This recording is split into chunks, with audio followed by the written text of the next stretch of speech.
Alright, Tigers, here we go. Hopefully you're having a good day. Lesson plans for the week. This is Monday the 18th. Price ceilings, Monday. Price floors, Tuesday. Import quotas, Thursday. Subsidies, Friday. Memorial Day, you're off. Tuesday, intro to tax problems.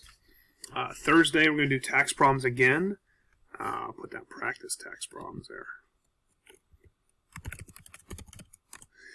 Friday, we're going to review, which means Monday, 30/31, June 1 is the Unit 2 test on equilibrium. And it's going to be a big one, ladies and gentlemen. Okay? Probably make about 50 points. Okay? To make sure we're clear about that point. So, there are warm-ups coming here, so make sure you have the warm-ups ready to go and done and organized. If you have any questions, go in office hours. A number of you I notice are not going office hours. This material that we're going over right now is kind of complicated, so I would recommend getting in there at some point if you have any questions. Okay, so in terms of price controls, okay, this whole last part of the unit is all on how we talked about the free market and the government allowing everything to get to equilibrium, where supply and demand are equal. We're maximizing consumer surplus, we're maximizing producer surplus, we're maximizing total surplus, and there's no loss. Well, now what we're going to run into is, how can the government influence free markets? Okay? So, just to add in here, make sure you understand this point. Price controls, guys, are meant to benefit consumers or producers. Okay? Import quotas, okay, are meant to be protective of U.S. industry. Meant to be. We'll talk about how sometimes that isn't the case all the time here. Right? Subsidies increase production or quantity. Taxes decrease production. Okay, so that's what I want you guys to understand. So, just an example here, and just, I know this is an old clip, but I show it. One of the reasons why I'm a free trader is, guys, when we produce sugar, okay, here at home, it costs us 42 cents per pound to make sugar. It only costs the world $11 a pound. 11 cents a pound. 42 cents and 11 cents a pound. If somebody comes to me and says, Mr. Tengowski, where do you want to buy sugar from? I don't care where it comes from. As a consumer, I want to maximize my consumer surplus. So where am I going? I'm buying Cuban, Mexican, Venezuelan, Puerto Rican, well, that's America, Ethiopian sugar, right? It doesn't matter to me. But this whole thing about having to protect industry creates a loss. And we're going to talk about that right now, okay? So one of the ways that we can protect industry is with this idea of a price ceiling. Now, I want everybody to listen to this because this is really important to understand how this works, okay? So let me draw my line here, okay?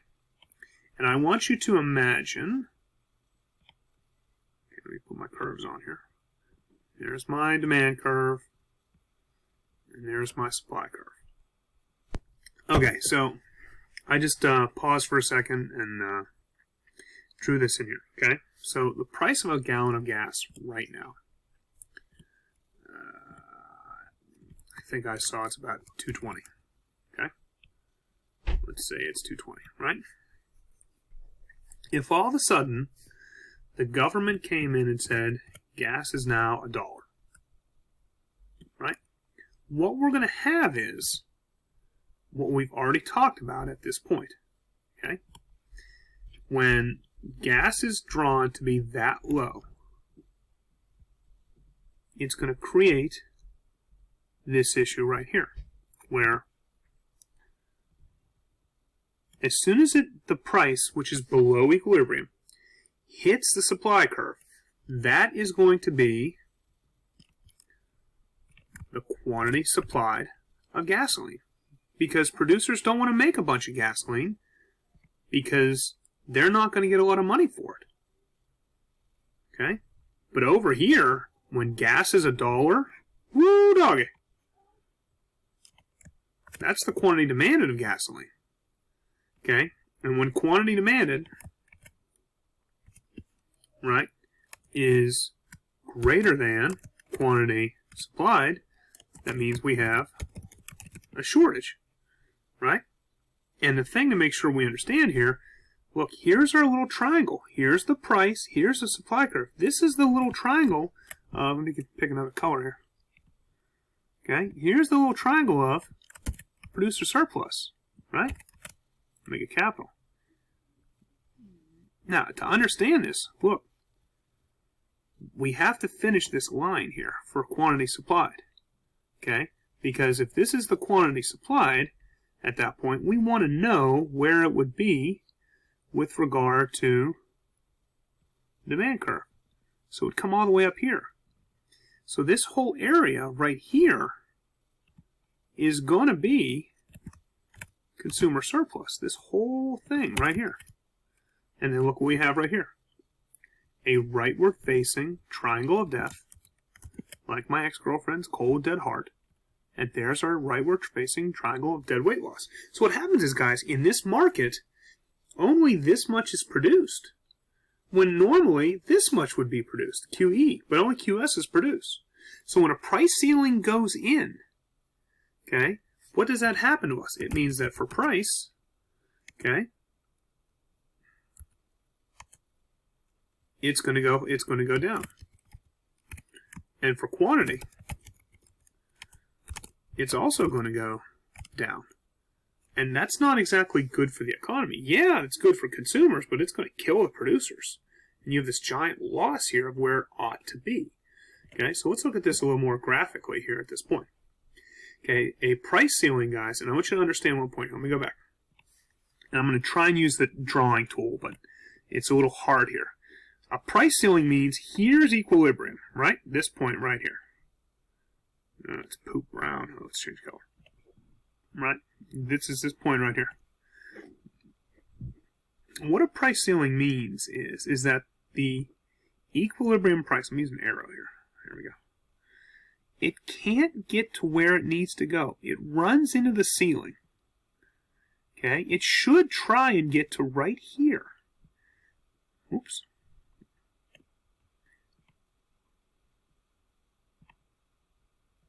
It should try. It wants to get to right there. Right? But it can't because it's blocked by the ceiling. The government's not saying it can't go any higher than that point. PC. We'll see. Okay? Price ceiling. So we're running into the ceiling at this point, right?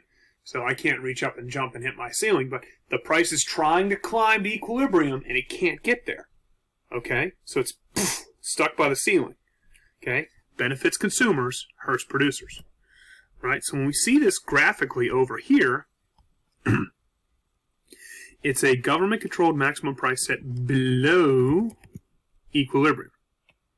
Okay? Let me make the font a little bit smaller here. Okay?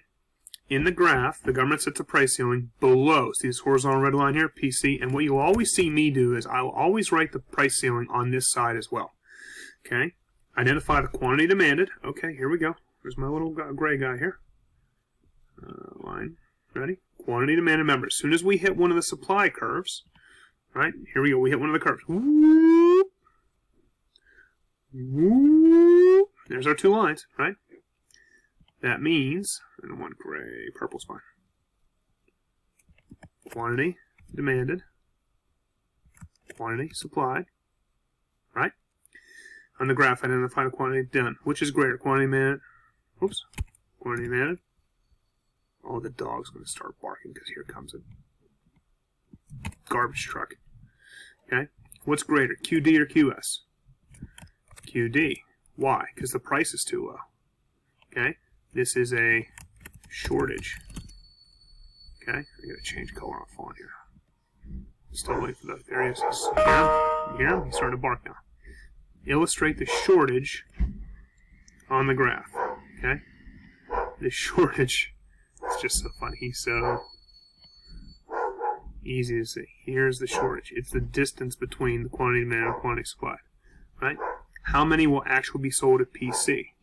Well, how many will be sold? Well, it's only going to sell QS because that's all the suppliers are going to make. They're not going to make all these because this is the price. Okay? So what must happen to the price to fix the disequilibrium caused by price? The price has to rise. Okay? Who is the price ceiling intended to help? Look right here.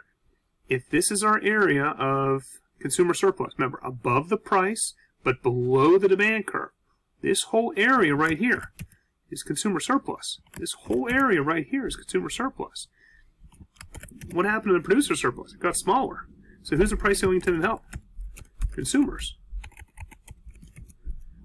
What is that black triangle? Total welfare is decreased. Okay? The net loss of consumer surplus, producer surplus occurs when the market is disequilibrium. Total welfare is decreased. So we lose this area of benefit. Okay? Both consumers and producers lose that area of benefit. Okay? Price controls are not a good thing. I know it looks like it helps consumers, but it kills producers at home at that point. Okay? So make sure you're able to draw these things that go on. First thing is draw supply, draw demand. Second thing, draw the price ceiling. Second thing, find equilibrium. Okay? Then draw the price ceiling. Okay? And when you draw the price ceiling, identify quantity supplied, quantity demanded. And then lift this quantity supplied curve up to hit the demand curve, and there is our rightward facing triangle of death. So that way you could show everything that you need to at that time. Hope this works for everybody. If you have any questions, hit me up in an email. Take care. Have a great day. Go Tigers.